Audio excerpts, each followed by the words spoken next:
Bismillahirrahmanirrahim. Assalamu alaikum students. My name is Abdurrahman and I'm teaching you biology. Students, in this session we are going to continue about the sexual reproduction in animals.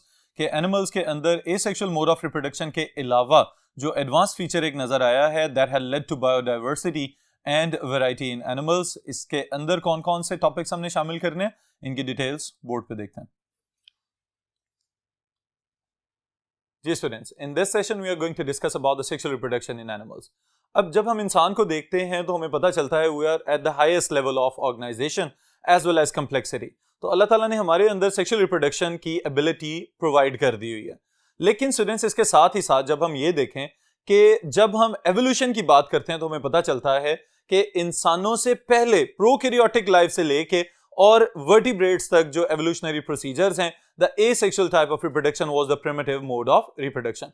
लेकिन sexual reproduction के आते ही बहुत ज्यादा diversity और बहुत ज्यादा variety में इजाफा होता हुआ नजर आ रहा है.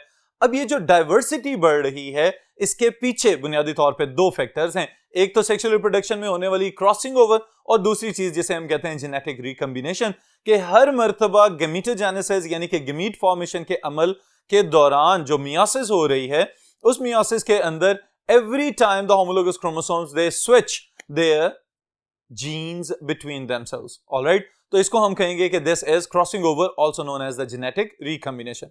इसकी वजह से ये different products पैदा होते हुए नजर आ रहे हैं.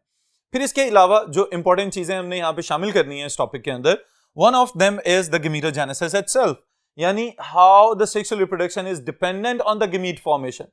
तो इसके लिहाज से भी अगर हम समझना चाहें तो हमें पता चलता है कि पुराने जानदारों के अंदर एक ही तरह के गमीट्स प्रोड्यूस किए जाते थे. What are gametes? अब इस चीज को भी अंडरस्टैंड कर लें students. All the higher living organism, specially animals की अगर हम बात कर रहे हैं यहाँ पे, तो दे आर डिप्लॉयड. ऑलराइट, अब अगर डिप्लॉयड इंडिविजुअल्स हैं या बॉडीज हैं और इन्हीं का क्रोमोसोम नंबर अगर रिटेन करके रखना है तो अल्लाह ताला ने ये सलाहियत दे दी हुई है कि every time they will produce gametes and the gametes will have half the number of chromosomes. इनके अंदर क्रोमोसोम्स की तादाद रिड्यूस हो जाती है, आधे तक चली जाती है और फिर उसके बाद डिफरेंट पेरेंट्स से गमीट्स आके कंबाइन करते हैं और उस फ्यूजन या फर्टिलाइजेशन की वजह से the total number of chromosome is restored. Alright, तो ये वाली एक इंपॉर्टेंट प्रॉपर्टी जो हमें नजर आ रही है, इसके पीछे सिग्निफिकेंस किस चीज की है? गमीटोजेनेसिस की. अब अगर तो एक ही तरह के गमीट्स किसी जानदार में पैदा हो रहे हैं तो उसको हम कहेंगे इट इज आइसोगैमस और आइसोगमीट प्रोड्यूसिंग ऑर्गेनिज्म.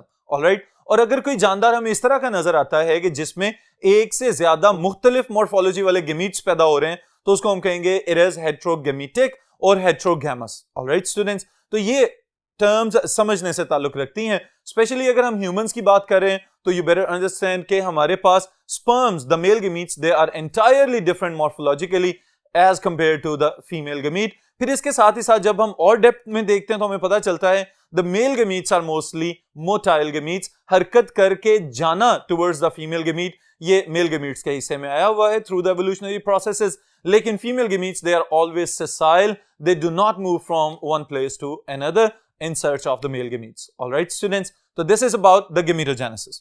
फिर इसके बाद जो नेक्स्ट पॉइंट हमने डिस्कस करना है, it is the differentiation of sexes, यानी कि मुख्तलिफ जेंडर्स का मौजूद होना मुख्तलिफ जानदारों के अंदर.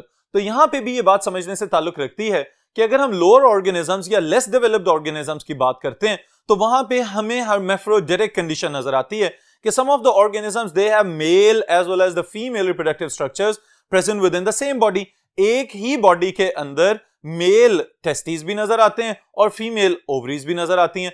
तो इस तरह की बॉडी को हम कहेंगे इट इज हर्मेफ्रोडाइट. ऑलराइट, और इन्हीं हर्मेफ्रोडाइट्स को हम क्या कहते हैं? बाइसेक्सुअल. तो बाइसेक्सुअल ऑर्गेनिजम्स कौन हैं कि जिसमें एक ही बॉडी के अंदर डिफरेंट टाइप के रिप्रोडक्टिव स्ट्रक्चर्स मौजूद होंगे. While on the other side जो यूनिसेक्सुअल लिविंग ऑर्गेनिजम्स हैं इनके अंदर हमें पता चलता है the male bodies as well as the female bodies are entirely separate and different from one another. और फिर उसी के लिहाज से हम ये भी अंदाजा लगा सकते हैं गमीटोजेनेसिस के जो पोजीशंस हैं यानी कि रिप्रोडक्टिव स्ट्रक्चर्स हैं they are also present in different bodies. तो these types of organisms are known as unisexual. All right, so humans को हम किस ग्रुप में शामिल कर सकते हैं इसका अंदाजा अब आप लगा सकते हैं. All right students, फिर उसके साथ ही साथ जो नेक्स्ट हम प्रोसीजर यहां पे शामिल करने जा रहे हैं, it is one of the most significant evolutionary process in the sexual reproduction and it is fertilization. जी स्टूडेंट्स, फर्टिलाइजेशन का नाम आते ही फौरी तौर पे आपके जहन में एक बात आ जानी चाहिए कि it involves the fusion of gametes. अगर गेमीट्स एक ही पेरेंटल बॉडी से प्रोड्यूस हो रहे हैं या डिफरेंट पेरेंटल बॉडी से प्रोड्यूस होके आ रहे हैं, until or unless they will fuse with one another, they will combine, तो तब जाके हमें पता चलेगा कि ये जो फ्यूजन वाला अमल है, this is known as fertilization। और fertilization की significance क्या है, अभी मैंने आपको बताया था कि if the organisms are diploid, they will produce haploid gametes, and when the haploid gametes will combine with one another, the process is fertilization, and the main significant point is the restoration of the total number of chromosomes as it was present in the parents। Alright students, तो ये बुनियादी तौर पे अहमियत है fertilisation की। लेकिन जब हम मैकेनिज्म पे गौर करते हैं तो हमें पता चलता है कि अमंग द डाइवर्सिटी, जितनी इकसाम के जानदार मौजूद हैं हमारे इर्द गिर्द, पानी के अंदर रहने वाले या खुश्की पे रहने वाले या ज़ेरे ज़मीन रहने वाले, इन तमाम तरह के जानदारों में दो बेसिक टाइप्स की फर्टिलाइजेशंस पॉसिबल हैं। The first one is known as external fertilization, यानी इस तरह की फर्टिलाइजेशन जिसमें गमीट्स पेरेंटल बॉडी से बाहर चले जाएंगे और एक्सटर्नल एनवायरनमेंट में जाके वो आपस में कंबाइन होंगे, और इस तरह के कॉम्बिनेशन को जो बॉडी से बाहर हो रहा है उसको हम कहेंगे दिस इज एक्सटर्नल फर्टिलाइजेशन। लेकिन यहां पे एक बात आपके ज़हन में फौरन आ जानी चाहिए कि अगर गमीट्स बॉडी से बाहर जा रहे हैं तो यहां पे इनको सस्टेन करने के लिए, इनको जिंदा रखने के लिए कोई स्टेबल एनवायरनमेंट चाहिए। तो वो जो स्टेबल या कांस्टेंट या नियरली कांस्टेंट एनवायरनमेंट है, it is available in the aquatic surroundings और प्रेमिसेस। तो पानी के अंदर जो जानदार रह रहे हैं या वो जानदार जो रिप्रोडक्शन के लिए पानी पे डिपेंडेंट हैं, उनके अंदर एक्सटर्नल फर्टिलाइजेशन एक्सपेक्ट की जा सकती है। फॉर एग्जांपल रेनी सीजन्स के अंदर हम देखते हैं कि बरसात में बहुत सारे मेंढक हमें अपने इर्द गिर्द घूमते फिरते नजर आते हैं, तो इनकी मिसाल हम एक्सटर्नल फर्टिलाइजेशन के लिए ले सकते हैं। The females they lay eggs in water, पानी के अंदर एग्स उसी तरह से प्रोड्यूस कर देते हैं क्योंकि शेल्ड एग्स नहीं है ये, तो उन एग्स को फर्टिलाइज करने के लिए the mails they just shade there gametes inside the water, पानी के अंदर उसी तरह से स्पर्म्स फैला देते हैं और फिर रेंडमली जो मेल गमीट फीमेल गमीट के साथ जाके कंबाइन कर जाए, it results in the further development of the offspring, जिसको हम कहते हैं मेटामॉर्फोसिस, कि पहले वही जो एक जाइगोट बना फिर वो अल्टीमेटली टेडपोल और then it will grow up into an adult frog. तो these frogs or the amphibians, they are the products of external fertilization। मछलियों में भी हमें यही तरह की फर्टिलाइजेशन नजर आ सकती है। देन स्टूडेंट्स, उसके बाद अगर हम नेक्स्ट टाइप की बात करें तो it is internal fertilization. Internal fertilization बुनियादी तौर पे एक मॉडिफिकेशन है when the organisms they move from aquatic to the terrestrial organism, terrestrial environment।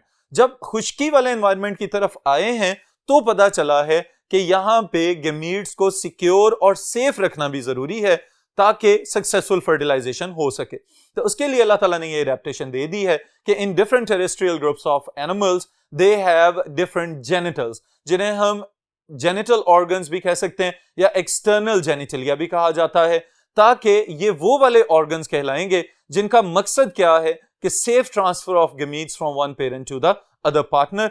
तो बुनियादी तौर पे ये जो लॉजिंग इन वाला मैकेनिज्म है कि to drop the gametes, specially the male gametes within the female reproductive tract, उसके लिए एक्सटर्नल जेनिटल्स जो हैं these are in support. Alright, और इस तरह की रिप्रोडक्शन या इस तरह की फर्टिलाइजेशन जिसमें हमें मेल गमीट और फीमेल गमीट को बॉडी के अंदर जाके कंबाइन करवाने के लिए फैसिलिटेट करना पड़े, this is known as internal fertilisation.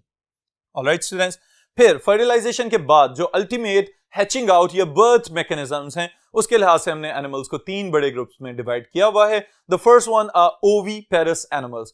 अब ओवी की टर्म आते ही आपके ज़हन में फौरी तौर पे आ जाना चाहिए कि बुनियादी तौर पे ये वो एनिमल्स कहलाएंगे कि जो अंडे देते हैं और फिर उसके बाद इन अंडों को इनक्यूबेट किया जाता है एक स्पेसिफिक ड्यूरेशन के लिए, और फिर कहीं जाके इन शेल्स में से बेबीज या इनके चिक्स वगैरह हैच आउट होते हुए नजर आते हैं। स्पेशली रेप्टाइल्स और बर्ड्स के अंदर ये वाला फीचर हमें नजर आता है कि इनके अंदर एमनियोटिक एग्स वगैरह मौजूद हैं और शेल्ड एग्स मौजूद हैं, और जब इनका एक स्पेसिफिक दौरानिया गुजर जाए उसके बाद इन अंडों में से इनके बच्चे निकल आते हैं। These animals are known as oviparous animals. Alright students, the next group is viviparous.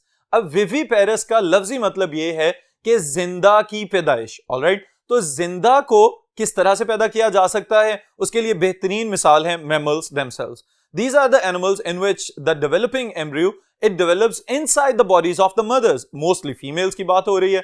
तो अगर मदर्स की बॉडी के अंदर यूट्रस में ये डेवलप हो रहे हैं तो वहां पे इनको किस चीज के जरिए नरिश किया जाता है? Through placenta. वहीं से एक्सचेंज ऑफ मटेरियल्स और वेस्ट प्रोडक्ट्स वगैरह चलता रहता है और मदर्स जो हैं वो नरिश करती हैं एक स्पेसिफिक ड्यूरेशन के लिए and then they are delivered और hatched out from the bodies of the mothers. तो इस तरह का जो ग्रुप है एनिमल्स का जो डायरेक्टली बच्चे पैदा कर रहे हैं उनको हम कहेंगे these are the viviparous animals.